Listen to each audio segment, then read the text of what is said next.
The Colosseum trembles with life. 50,000 men, women, and children sit packed into its towering tiers, their voices merging into a single roar that shakes the very stones. Banners whip in the wind, the hot Roman sun glares down, and the scent of sweat, blood, and anticipation hangs in the air. On an ordinary day, this arena would belong to slaves and criminals, men fighting for their lives, desperate to win freedom or at least a swift death. But today, the arena belongs to one man alone.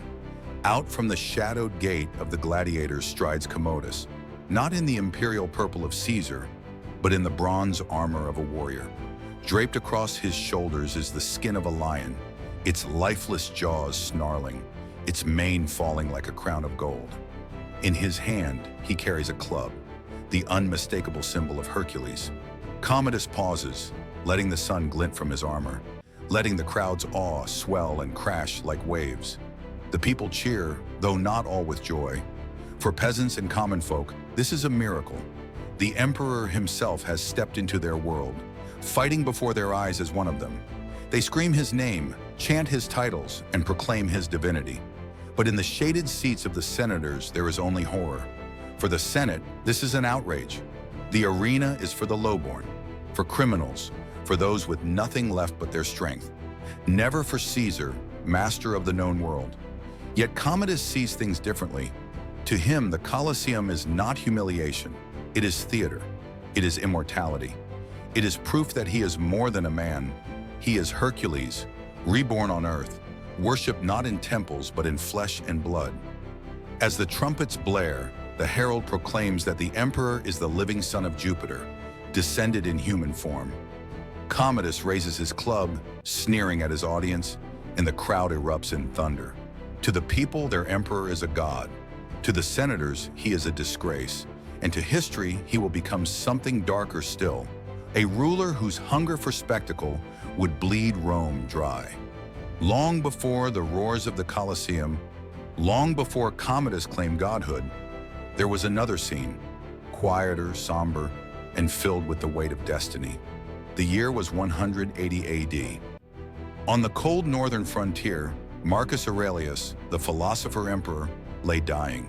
For decades, he had been Rome's strength, carrying the burden of endless wars against Germanic tribes, enduring plague, and writing his meditations on duty, justice, and restraint. By his side knelt his son, Lucius alias Aurelius Commodus. Barely 18, untested, and soon to inherit the throne of the greatest empire in the world. Marcus, frail and exhausted, whispered his final counsel. He warned that an emperor's power was not a gift, but a trial. Rome, he said, must be ruled by reason, by discipline, and by the pursuit of the common good. The empire did not belong to Commodus, it belonged to the people. His words, rooted in Stoic philosophy, were a plea that his son rise above temptation. Yet those words, however wise, would not survive long. When Marcus Aurelius closed his eyes for the last time, the philosopher's Rome closed with him. Commodus was left standing at the edge of a vast empire, with absolute power in his hands and no one left to guide him. The world watched with cautious hope. For the first time in nearly a century, the throne passed from father to son, not seized through violence or civil war. Many believed this was a blessing, that Commodus's rule would be a continuation of his father's wisdom. But fate would prove them wrong. For Marcus Aurelius gave Rome a philosopher, Commodus gave them a performer. At the beginning, Rome dared to hope. Commodus did not seek war as his father had. Instead, he sued for peace, signing treaties with tribes along the frontier and bringing weary legions home. For a people exhausted by decades of bloodshed, this was relief. Temples rang with prayers of gratitude. Families welcomed soldiers back from distant campaigns. Merchants filled the markets once again with goods from every corner of the empire. The young emperor, handsome and charismatic, seemed a symbol of renewal. Rome had known endless war. Now, at last, there was peace. For a brief moment, Commodus appeared to be a blessing. He cut taxes, staged festivals, and opened the city to celebration. Commoners loved him, soldiers admired him, and even the Senate dared to believe his reign might be stable. Yet beneath this facade, the cracks were already forming. Commodus had little patience for governance. The endless demands of law, justice, and administration bored him. He entrusted authority to advisors, often corrupt men, who fed him flattery while filling their own pockets. Senators began to whisper uneasily. The emperor seemed more interested in his pleasures, his games, and his fantasies than in the fate of Rome. Still, the people cheered. Bread and circus were enough for the masses, and Commodus gave them both in abundance. But Rome was not a city that could be sustained on spectacle alone.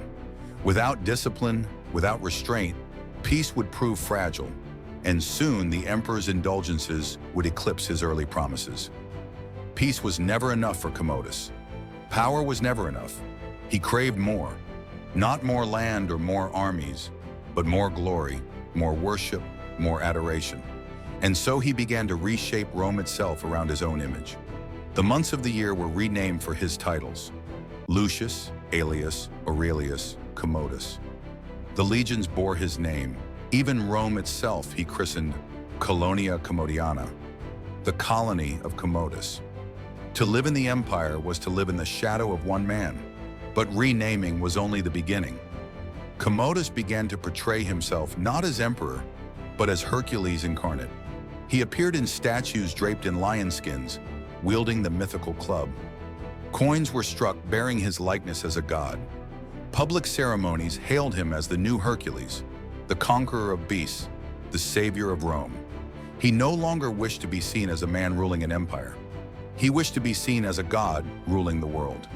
The Senate, appalled, gritted its teeth and bowed. The people, dazzled, cheered. For most Romans, survival mattered more than dignity, and if Commodus wanted to be Hercules, they would play along. Yet this transformation marked the turning point. What began as an emperor's vanity had become delusion. Rome was no longer guided by law or philosophy, it was ruled by theater. And so the Colosseum became Commodus's true throne. He staged games on a scale Rome had never seen. Exotic animals from across the empire were shipped at enormous cost. Lions from Africa, leopards from Asia, elephants from India, giraffes from distant kingdoms. In carefully choreographed performances, Commodus slaughtered them, sometimes with arrows shot from hidden platforms, sometimes with spears or clubs. He boasted of thousands of kills, presenting himself as the protector of Rome against nature's fiercest beasts. The crowds gasped in awe, dazzled by the sight of their emperor playing Hercules in the flesh. But every animal slain, every performance staged, drained the treasury. Gold poured from the coffers into the sand of the Colosseum. Senators watched in despair as bar graphs of Rome's wealth would have plummeted if such charts had existed, mountains of gold shrinking with every festival. What Marcus Aurelius had built with discipline, Commodus squandered on spectacle. Still, the people cheered. For the common Roman, these games were unforgettable, and the emperor's heroism was intoxicating. Yet beneath the cheers, Rome was bleeding. The empire's strength was not measured in lions slain, but in laws upheld, armies maintained, and treasuries filled. Commodus blinded his people with games while the empire's foundations crumbled.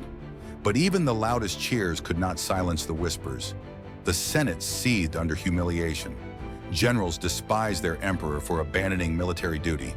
Advisors feared his paranoia, his purges, his whims. Conspiracies brewed in hidden corners of villas, alliances formed in shadows.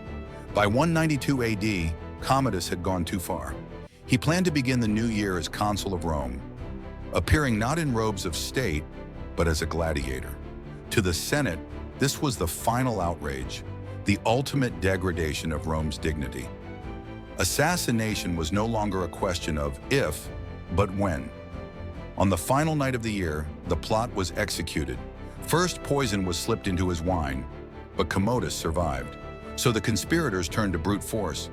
In the steam-filled haze of his bathhouse, a wrestler named Narcissus was sent to finish the job. As the emperor relaxed, he was seized and strangled. Commodus, who believed himself Hercules reborn, died not in battle, nor in glory, but in silence, gasping for air beneath the hands of a hired assassin. The god emperor was mortal after all. With Commodus' death, the stage went dark. His statues were torn down, his memory damned by the Senate. his name cursed as a tyrant. The truth lies somewhere between history and legend. Commodus was no great philosopher, no wise ruler, but neither was he entirely myth. He was a man, flawed, vain, and tragically human. And perhaps that is why his story endures. Because in the tale of Commodus, we see not only the fall of an emperor, but the fragility of power, the danger of spectacle, and the cost of forgetting wisdom for entertainment.